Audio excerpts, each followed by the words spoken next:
que se acerque a ti y encienda hoy tu altar. Déjalo. Hebreos capítulo 13,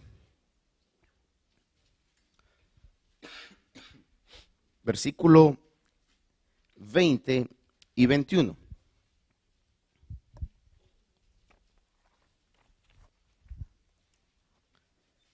Cuando usted lo tenga, dice amén. Hebreos 13, 20 y 21. Dice así la palabra. Y el Dios de paz, que resucitó de entre los muertos a Jesús nuestro Señor, el gran pastor de las ovejas, mediante la sangre del pacto eterno, os haga aptos en toda obra buena para hacer su voluntad, obrando Él en nosotros lo que es agradable delante de Él, mediante Jesucristo, a quien sea la gloria por los siglos de los siglos. Amén. Le voy a leer la TLA, estos dos versículos. Cuando digo la TLA es la traducción lenguaje actual.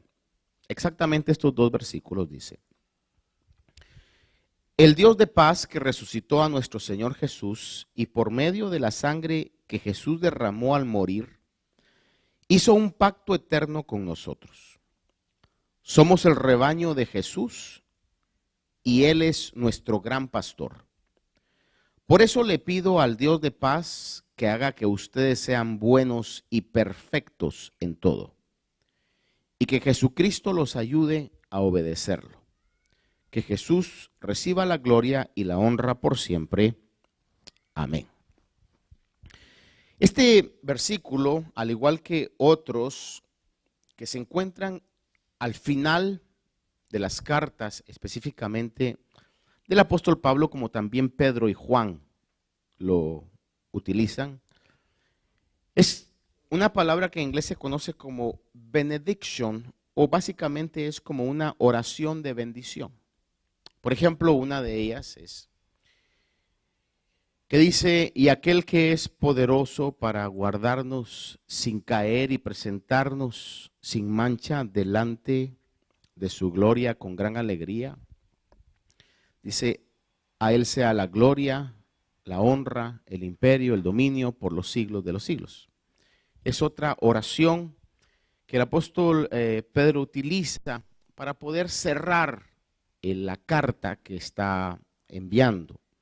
En este caso, el escritor de Hebreos utiliza esta bendición o esta oración de bendición con el mismo propósito: poder cerrar ese mensaje que le transmite a los hermanos, que fue dirigida la carta a los hebreos. Y en esta oración encontramos algunas cosas que son sumamente importantes que le dediquemos un poquito de tiempo. Lo primero es que comienza esta oración diciendo: y el Dios de paz. Oiga esto: y el Dios de paz. No dice y el Dios creador, tampoco dice y el Dios omnipotente, aunque en otras oportunidades los apóstoles al escribir utilizan esas palabras para describir quién es Dios. Pero en este versículo o estos versículos el escritor de Hebreos dice: y el Dios de paz, porque esa es una de las características de Dios y de su evangelio y de su mensaje. Según Timoteo 2:22, el apóstol Pablo le habla a Timoteo y le dice: sigue la justicia, la fe, el amor y la paz. Persigue la justicia, la fe, persigue el amor, pero también dice: sigue la paz. Y añade, dice: con los que invocan al Señor con un corazón puro. El evangelio es un evangelio donde el concepto de paz está realmente inundando su mensaje.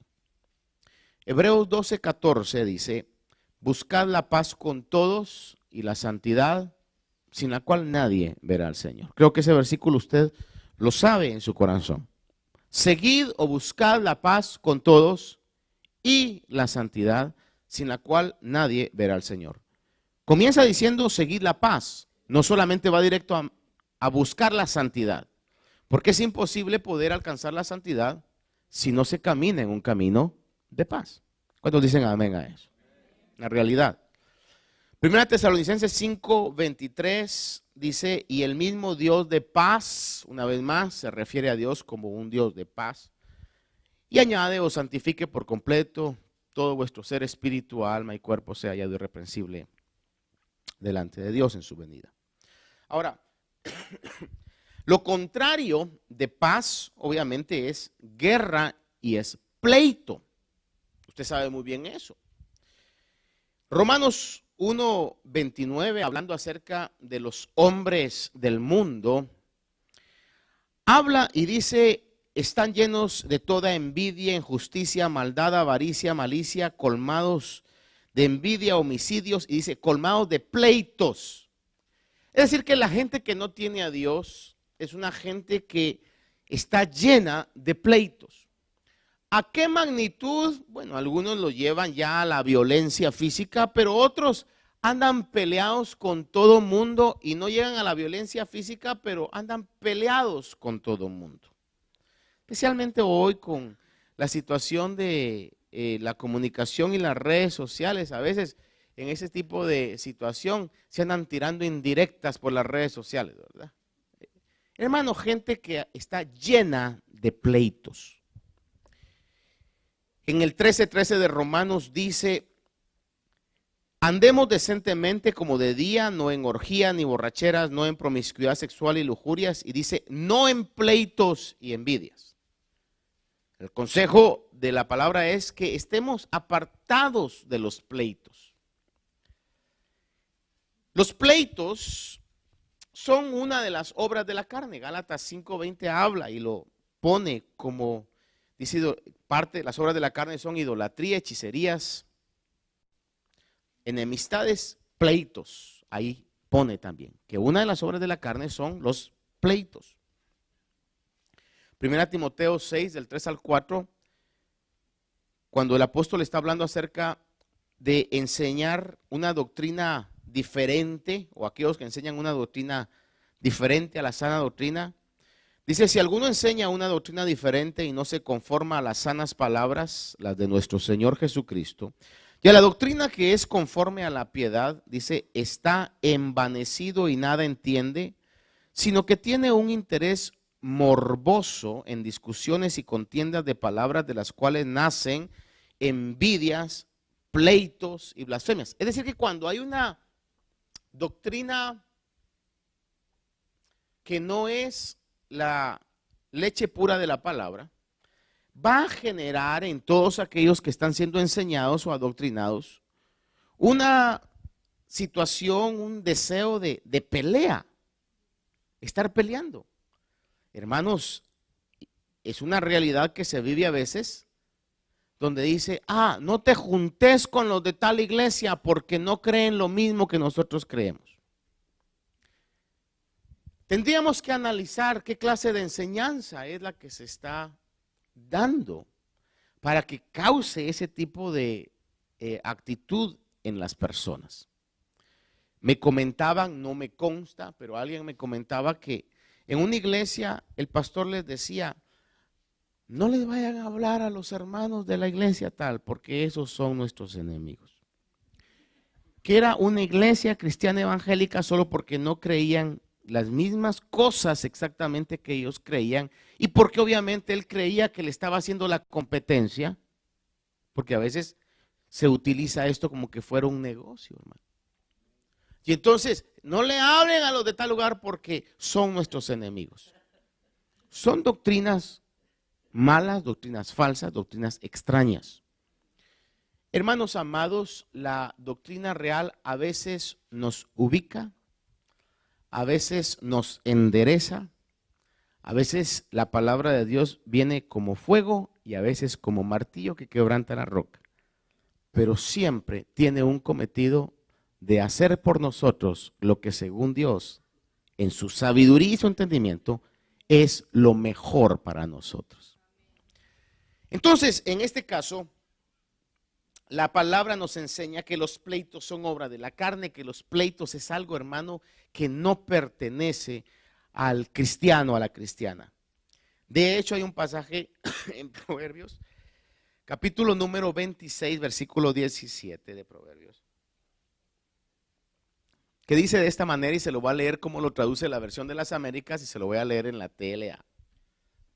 Dice, Proverbios 26, 17. Como el que toma un perro por las orejas, así es el que pasa y se entremete en contienda que no es suya. Ahora usted puede pensar en algún momento, ay hermano, pero si usted conociera a mi perrito, viera qué tierno, pero no está hablando de esos perros. La TLA lo traduce de esta manera, dice, tan peligroso resulta meterse en pleitos ajenos, se lo repito, tan peligroso resulta meterse en pleitos ajenos como querer agarrar por la cola a un perro bravo. Eso lo traduce de una manera más clara y más riesgosa. De aquellos perros que cuesta encontrarlos en Estados Unidos, pero que en los pueblos donde muchos de nosotros nacimos había más de alguno. Habían bloques donde yo me crié en el pueblo, tanto en el pueblo como también cuando ya me mudé o mis papás se mudaron y yo me tuve que ir también a la capital. Habían ciertas casas donde uno pasaba con miedo, porque adentro había un perro y eran perros malos que le gustaban morder, hermano. De hecho, yo recuerdo, alguno aquí lo mordió un perro desconocido. Quisiera ver la mano de aquellos que alguna vez nos mordió un perro desconocido. A mí me mordió dos perros. Uno chiquito que estaba jugando con él y me ensartó los colmillos acá y me quedó una cicatriz como que hubiera sido una puñalada, pero era un colmillito de un perro. Lo que pasa es que estaba en momento de crecimiento y se estiró la cicatriz también. Fue un rasguño. Pero cuando tenía más o menos como unos 6 o 7 años, estábamos jugando un juego que se llamaba Policías o Ladrones, no sé cómo es que se llamaba. Pero total que uno, no creo que era de tirar una lata y todos iban a esconder y el que iba a encontrar la lata tenía que buscar después a los demás. Era bastante interesante. Antes que existieran los teléfonos y los juegos electrónicos, uno jugaba, uno hablaba con seres humanos de carne y hueso, ¿ya? No corría y todo eso. Y me recuerdo de que estábamos jugando en el campo donde yo me crié en ese pueblo. Había acabado de pasar un terremoto y todos estaban allá le llaman covachas o no habían tiendas de campaña, sino que uno improvisaba con madera y láminas, hay algo donde pasar el terremoto que estaba dándose. Y toda la gente salió, hermano, estaba ahí, eso era un caos, pero era un caos que para los niños era un caos de alegría, porque todo mundo, hermano, jugaba, hermano, era tremendo. El punto es que yo estaba a punto de llegar a esa lata, me recuerdo, hermano. Iba como que fuera soldado, arrastrándome, hermano. Así. De repente, en medio de todo ese silencio y esa penumbra de la noche, oigo que me soplan por aquí y me hacen... Me levanté, corrí lo más pronto que pude, yo miraba que trataba, pero en una de esas me agarró, hermano. Me recuerdo que me mordió acá y cuando di el paso, pues yo mismo me rasgué más. Y lo raro de esos perros es que nada más mordían y luego se regresaban y con la cola así, no sé si usted se recuerda de eso. O sea que el propósito de la vida de esos perros era morder y al morder ellos eran felices, hermano. Así es, y a esos perros es lo que el proverbio está diciendo. El que se mete en pleitos ajenos es como que le vaya a agarrar la cola a ese perro bravo. Me recuerdo en esa oportunidad que la vergüenza más grande no fue la mordida, no fue la llorada que pegué, sino que como estaba todo así y estaba mi abuela en ese momento ahí, hermano, me bajaron los pantalones con todo enfrente de todos para curarme la herida, hermano. Y me recuerdo que toda la gente, a ver, ¿qué le pasó? Porque sabe que así somos los humanos.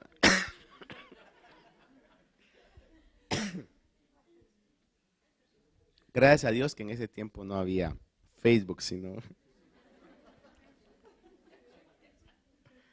Eso queda aquí y aquí nada más. Tan peligroso resulta meterse en pleitos ajenos como querer agarrar por la cola a un perro bravo. Ahora, el Evangelio, lo que le quiero decir, el Evangelio tiene un cometido de que podamos tener una vida de paz. Primeramente, paz para con Dios. No hay cosa más terrible que mortifique el ser humano que no tener paz interna. Y el Evangelio lo que primeramente hace es que podamos alcanzar la paz con Dios. Ahora, fíjese que no solamente eso nos dice el texto, sino que nos dice el texto que leímos. Y el Dios de paz, dice, que resucitó de entre los muertos a nuestro Señor Jesús, el gran pastor de las ovejas, mediante la sangre del pacto eterno, os haga aptos. Y a eso lo quiero llevar. Ese Dios de paz que resucitó a Jesús y que lo llama el gran pastor de las ovejas. Porque el buen pastor no es ningún hombre, el buen pastor es el Señor Jesús. Por eso cuando alguien dice, en la palabra dice que el buen pastor dará su vida por sus ovejas y usted no la ha dado por mí, es que la palabra no se está refiriendo a mí, yo no soy el buen pastor. Eso lo dijo Jesús y en relación a su muerte. Dice la palabra que el Señor lo dijo en Juan 10:11, yo soy el buen pastor y el buen pastor da su vida por sus ovejas. Él lo hizo. Salmo 23 cuando habla de Jehová mi pastor, está hablando de Dios, está hablando del Señor Jesús también, en este caso. Isaías 40:11 habla, dice que como el pastor apacentará su rebaño, en su brazo recogerá los corderos y en su seno los llevará, guiará con cuidado a las recién paridas. Está hablando de la esencia de Dios como el buen pastor, como el pastor de los pastores, o como Pedro lo pone en primera de Pedro 2:25. Dice, pues vosotros andabais descarriados como ovejas, pero ahora habéis vuelto al pastor y guardián de vuestras almas. Dice que el Dios de paz, hermano, por medio de la sangre del Señor Jesús, dice, nuestro Señor, el gran pastor de las ovejas, el buen pastor es el Señor Jesús. Dice que por medio de esa sangre nos va a hacer aptos. ¿Qué es hacernos aptos? Hacernos capaces, capacitarnos para algo. El Señor nos salva cuando estamos muertos en nuestros delitos y pecados, donde, hermano, nuestras mejores obras eran como trapos de inmundicia. Nos ama con un amor grande y eterno y derrama su amor para con nosotros, pero no quiere que nos quedemos iguales. Estamos fuera del Señor en pleitos, envidias, borracheras, orgías, robos, todo lo demás. Y ahora venimos, Dios nos amó. Sí, nos amó cuando estábamos así. Y nos ama tanto que no nos va a dejar así. Entramos en un camino de transformación. Nos va a capacitar a que lleguemos a una etapa donde podamos hacer buenas obras, obras buenas, obras de excelencia, obras de renombre. Cosas que el mundo no esperaría de usted como humano, pero usted lo va a poder hacer porque dentro de usted está el Espíritu Santo de Dios en todo sentido de la palabra. Pero esa capacitación para llegar a ese punto viene solamente a través de los beneficios que obtenemos por la sangre de Cristo. ¿Qué es lo que la sangre de Cristo hizo? En Efesios dice que la sangre de Cristo nos ha redimido. Dice, en Él tenemos redención mediante su sangre. ¿Qué es redención? Redención es rescate. Hubo un pago que se pagó y el pago fue la sangre de Cristo. Ese fue el pago de nuestro rescate, la sangre de Cristo. La sangre también nos justifica, nos ha justificado. Romanos 5:9 dice, habiendo sido justificados por su sangre, seremos salvos de la ira de Dios. ¿Qué quiere decir ser justificado? Que el Señor ahora nos mira como personas justas por medio de su sangre. No porque lo seamos de hecho, sino porque lo somos según la mente de Dios y en la posición que nos ha puesto. Estamos en un proceso donde todavía dentro de nosotros hay situaciones de injusticia. Algunas a una escala terrible. Y le voy a decir algo, alguien puede decir, pastor, pero pecado es pecado. Sí, pero las consecuencias son distintas. Usted puede decir, mire pastor, el venir y hacer pecados grandes y grandísimos es igual como una mentira. Pecado delante de Dios, sí. Pero una mentira, usted diciendo una aclaración, diciendo, mire, lo lamento, yo le mentí, no era cierto, va a pasar una vergüenza, pero esa es la consecuencia. Pero ¿cuál es la consecuencia, por ejemplo, de un asesino? Ay, pobrecito, lo metieron toda la vida a la cárcel. Sí, porque es la consecuencia de ese pecado. Y le voy a decir algo, y en los pecados se escala. El diablo siempre comienza engañándonos. Mira, ya ves, pecaste y la consecuencia fue mínima. Nada más te pegaron así en la muñeca. Proba esto y nos va llevando a cosas mayores y las consecuencias son mucho peores después. Si no, mire a estos prófugos que los andan buscando con intenciones malas. La sangre nos reconcilia. Dice Efesios 2:13, pero ahora en Cristo Jesús, vosotros que en otro tiempo estabais lejos, ahora habéis sido acercados por la sangre de Jesús. ¿Qué es la reconciliación? Es un acercamiento. Es como cuando usted tiene una situación, lo más común, un enojo con su esposo, con su esposa, y no se hablan. No hay cosa más cómica, ¿va? Que los dos durmiendo en la cama, pero uno volteado para acá y el otro volteado para allá. No vaya a haber un toque súbito ahí en esa, se hace uno para acá, ya se está cayendo, ¿va? Pero con tal que no.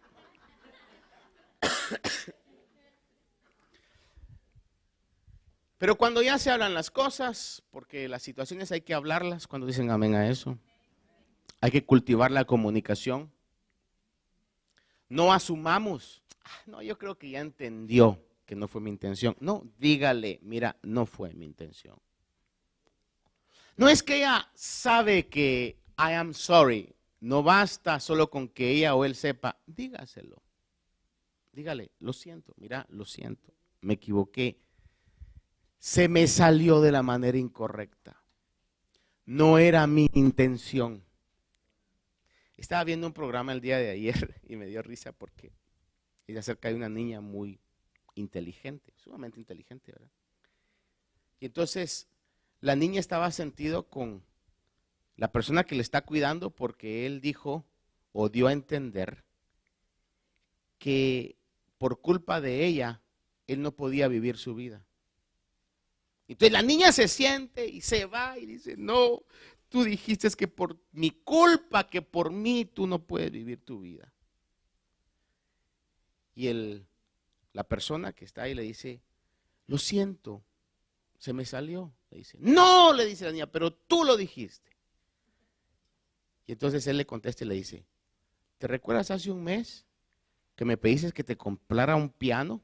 Sí, le dice. Y como no te lo compré, me dijiste, quisiera que te murieras. Le dice él, ¿realmente tú quieres que yo me muera? Y la niña le dice, no, ya ves, le dice, a veces hay cosas que se salen, pero realmente no vienen del corazón. Y creo que a todos nosotros en algún momento nos ha pasado una situación así. Que hemos dicho cosas, pero realmente en el momento de la cólera, porque quizá tuvimos un día muy fuerte de problema, y de repente llegamos con esta persona y llegamos en una actitud donde no andamos viendo quién nos la debe, sino quién nos la paga. Y la persona pues recibe lo malo que otros quizás han hecho. Cuando eso pase, no asumamos, no digamos, ay no, pues si me conoce de tantos años, ¿cómo va a creer que no lo quiero? ¿Cómo va a creer que no la quiero? Mire, hermano, el diablo es tan astuto que puede utilizar alguna pequeña zorra para poner pensamientos de duda en la mente de las otras personas y decir, date cuenta que ahora ya no te quiere. Hablemoslo. Siéntese, tome unos 2-3 minutos, mira, lo siento, es que si te contara lo que pasó y la otra persona pues va a poder entender, o a lo menos eso creo que va a pasar. Y luego viene la reconciliación. luego viene el abrazo, allá no hay que, abrazame, ¿verdad? Abrazame, ¿verdad? Para que realmente yo sienta que me has perdonado, ¿verdad? Es decir, esa situación es lo que la sangre del Señor Jesucristo hizo con nosotros. Nos ha acercado con Dios. Por eso en el libro de Hebreos habla, dice, que nos acerquemos confiadamente al trono de la gracia. No vengamos, ay Señor, es que tú sabes, Dios mío, yo lo que soy. Hermano, por medio de la sangre, acérquese usted con confianza delante del Señor. Dígale, Señor, vengo delante de ti, Señor, tú me conoces y sabes, pero perdóname, Señor, y vengo y abrázame, Señor. La sangre de Cristo también nos purifica a nuestra conciencia. Esto es sumamente importante porque fíjese de que todas las religiones, a excepción del Evangelio de la gracia de Dios, tratan de ganarse el cielo por medio de algún tipo de obra o de sacrificio. El Evangelio es el único que confía no en el sacrificio propio, sino en el sacrificio que alguien hizo por nosotros. Su nombre es Jesús.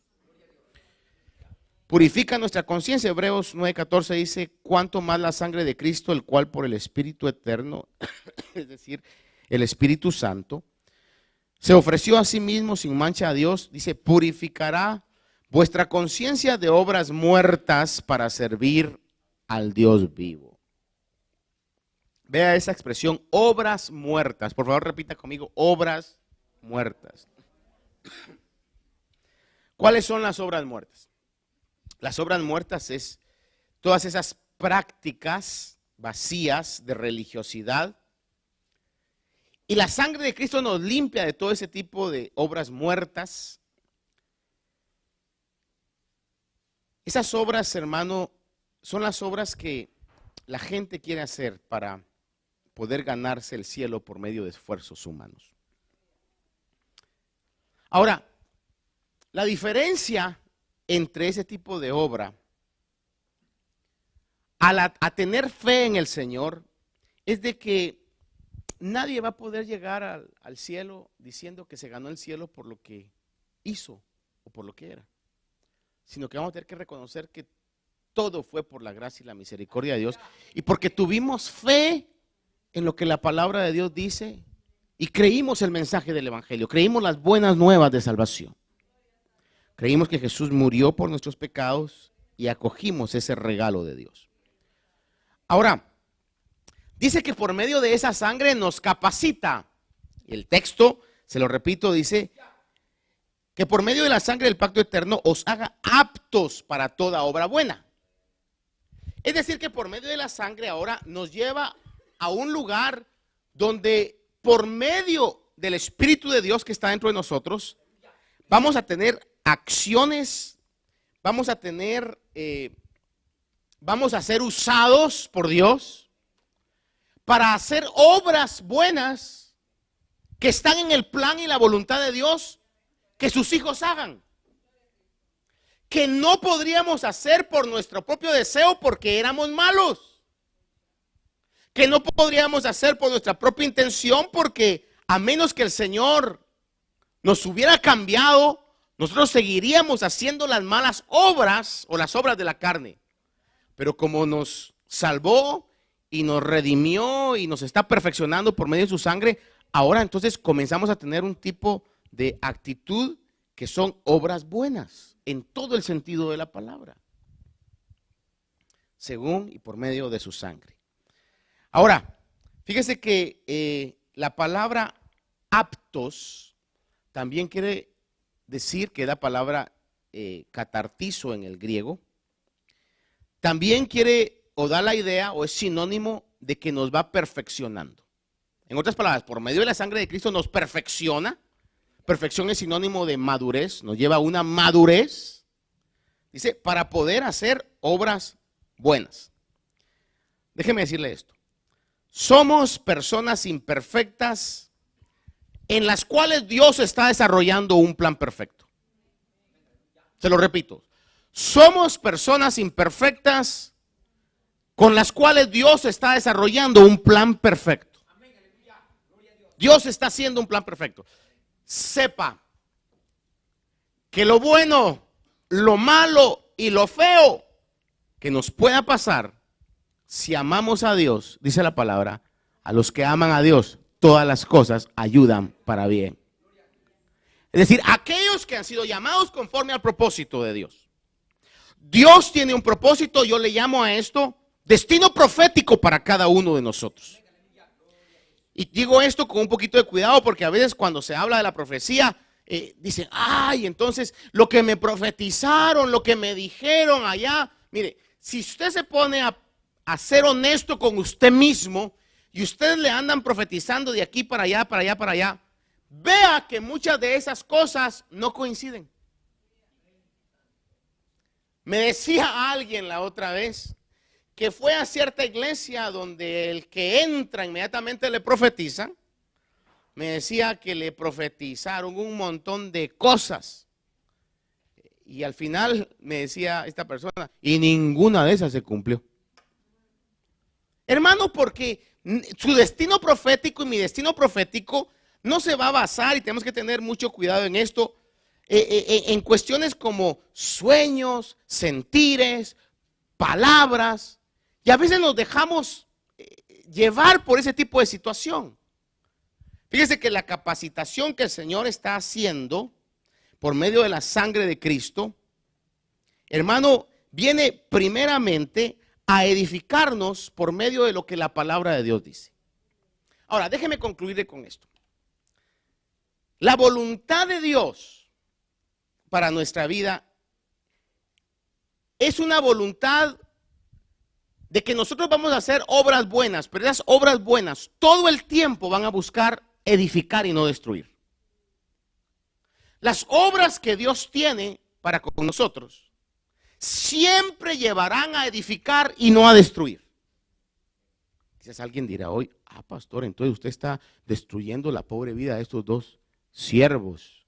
No, hermano. El apóstol Pablo aún en un momento, por eso le digo que hay cosas que la palabra nos dice, pero por falta de valor de los púlpitos no lo hacemos.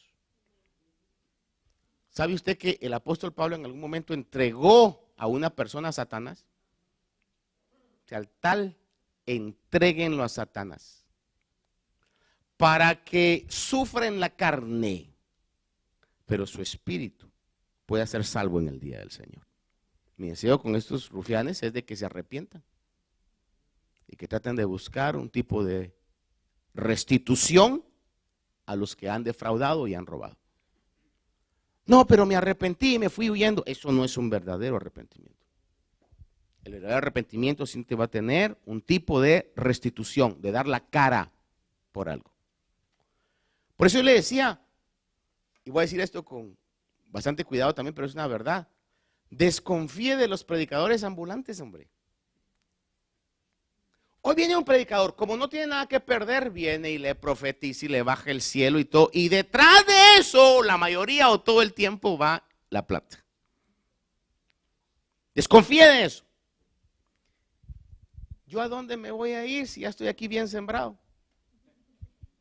Si no me encuentro aquí, me encuentro en Freeport. Entonces me conviene decirle la verdad. Porque de que me va a encontrar, me va a encontrar. Esa es la gran realidad. Ahora, hermano, ¿dónde está realmente la voluntad de Dios para nuestra vida? Que está ligada todo el tiempo a edificar y no a destruir. Dios siempre quiere que los ministros y los cristianos edifiquemos. Esas son las buenas obras por las cuales nos sacó de la oscuridad donde estaban y nos puso aquí. Es para que usted y yo hagamos obras buenas de edificación, no de destrucción. Dios no le va a dar sabiduría para que usted se burle de los que no saben. Dios no le va a dar posesiones para que usted ahora entonces diga, yo sí puedo, pero ustedes son una partida de losers. No. Dios le va a dar lo que le va a dar para edificar a otros todo el tiempo. Esas son las obras buenas. 1 Corintios 14:3 habla acerca de los dones, dice, pero el que profetiza, dice, habla a los hombres para edificación, exhortación y consolación. Note, la profecía siempre va a edificar. El 14:12, hablando de los dones, dice, así también vosotros, puesto que anheláis los dones espirituales, procurad abundar en ellos, dice, para la edificación de la iglesia. Los dones siempre edifican. El 14:26 dice, ¿qué hay que hacer pues, hermanos, cuando os reunís? Que cada cual aporte salmo, enseñanza, revelación, lenguas o interpretación. Y concluye diciendo este pensamiento, que todo se haga para la edificación. Es decir, que lo que Dios quiere para cada uno de nosotros, repito, que nos sacó de donde estábamos y nos lleva por medio de la sangre de Cristo a donde nos quiere poner, es que seamos instrumentos que edifiquen. Le pregunto, ¿hablar de las otras personas edifica? ¿Estar hablando a espaldas de otras edifica? Como dice, cada vez que vayamos a hablar de alguien, pensemos antes si hemos orado por esa persona antes. Si hemos pedido, Señor, y si no, Señor, cierra mis labios. Edificación es el propósito por el cual Dios nos lleva a donde nos lleva. Le sigo leyendo aquí 2 Corintios 18, dice, pues aunque yo me gloríe, el apóstol Pablo dice, más todavía respecto de nuestra autoridad, que el Señor nos dio, está hablando el apóstol Pablo de la autoridad que había tenido, dice que el Señor nos dio para edificación y no para vuestra destrucción. La autoridad que Dios da a los genuinos llamados de Dios a ministerios, a los genuinos ministerios, son para edificar. He escuchado también de personas que dicen que el pastor le ha dicho, si usted se va de esta iglesia, le profetizo que va a parar mal, va a parar destruido, va a parar mendigando. No saben. Y si a usted le han dicho esto, no le crea. La única autoridad, por si algún momento un ministro tuvo, fue solamente para edificar. El 13:10 de Corintios dice, por esta razón os escribo estas cosas estando ausente, a fin de que cuando esté presente no tenga que usar de severidad, según la autoridad que el Señor me dio para la edificación y no para la destrucción. ¿Oyó eso? La autoridad que los ministros reciben es para edificación, no para destrucción. No somos instrumentos de Dios para destrucción. ¿Quiénes destruyen? Los que son hijos de aquel que dice que vino para robar, matar. ¿Y de quién está hablando ahí? Del diablo. Pero el Señor vino para construir, para edificar. Efesios 4:12 acerca de los ministerios dice que van a capacitar a los santos para la obra del ministerio, para la edificación del cuerpo de Cristo. 4:29 de Efesios dice, no salga de vuestra boca ninguna palabra mala, y esto se refiere a todos nosotros. Efesios 4:29, no salga de vuestra boca ninguna palabra mala, sino solo la que sea buena para edificación, según la necesidad del momento, para que imparta gracia a los que la escuchan. Eso es lo que la palabra de Dios nos dice. Edificación. Diga conmigo, edificación. Queremos ser personas que edifiquen y no que destruyan. Y le decía que aún, por ejemplo, en 1 Corintios 5:5, donde habla de esta situación que Pablo encontró, el apóstol Pablo, que ha dejado claro que su autoridad es para edificar, dice en 1 Corintios 5:5 acerca de esta persona que estaba metiéndose con su madrastra, en este caso, la mujer de su padre. Entregad a ese tal a Satanás para la destrucción de su carne. Cualquiera diría, ahí se está contradiciendo Pablo. No, dice, para la destrucción de su carne, a fin de que su espíritu sea salvo en el día del Señor. Porque, amados hermanos, ¿qué es lo más importante?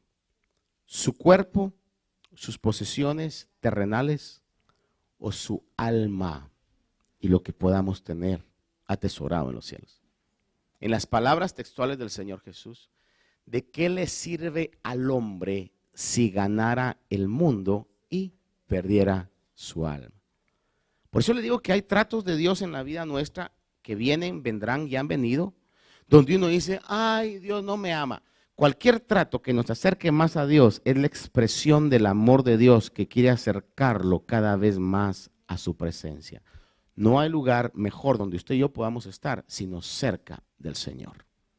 Cuando por medio de lo que hemos alcanzado nos vamos alejando poco a poco, ya confiamos nada más en nosotros mismos, en nuestras fuerzas, estamos en una situación de sumo peligro, hermano. Ahora, termina esto diciendo que es Dios, el pasaje que leíamos en Hebreos, dice, Él en nosotros, que nos haga aptos en toda buena obra para hacer su voluntad, obrando Él en nosotros lo que es agradable delante de Él mediante Jesucristo. Todo lo que Dios quiera que hagamos para edificación proviene de Él. Es a través de su Espíritu Santo que Él motiva a que lo hagamos. Por eso, hermano, le concluyo, es importantísimo caminar en la voluntad de Dios.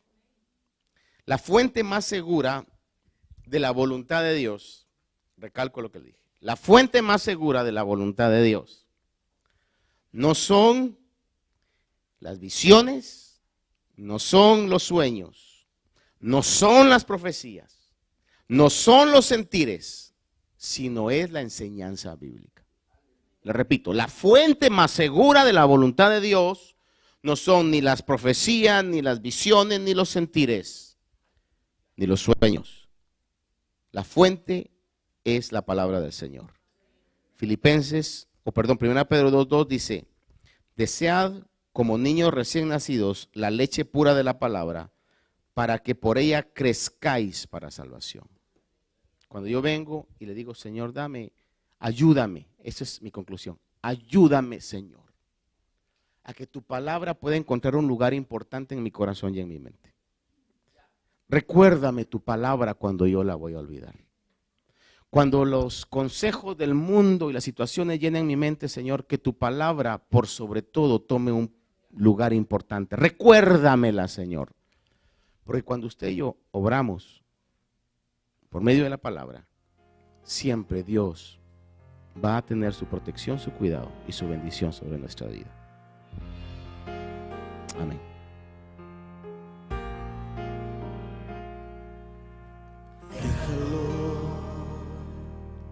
Que se acerque a ti y encienda hoy tu altar. Déjalo que revele en ti cada día más su voluntad. Déjalo que molde en ti la vasija que Él quiere usar. Déjalo que gobierne en ti, déjalo que gobierne en ti. Entrégale al Señor tu caminar. Déjalo que gobierne en ti, déjalo que gobierne en ti. Entrégale al Señor tu caminar.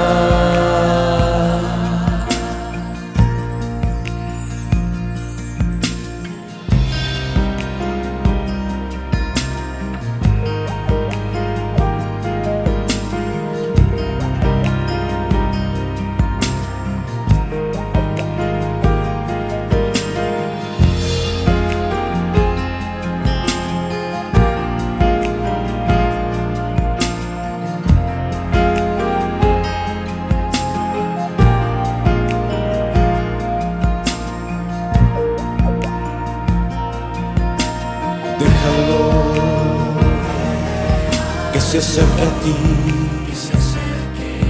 y encienda hoy tu altar. Déjalo que revele en ti cada día más su voluntad. Déjalo que molde en ti la vasija que Él quiere usar. Déjalo que gobierne en ti, déjalo que gobierne en ti. Entrégale al Señor tu caminar. Déjalo que gobierne en ti, déjalo que gobierne en ti. Entrégale al Señor caminar. Déjalo que gobierne en ti, déjalo que gobierne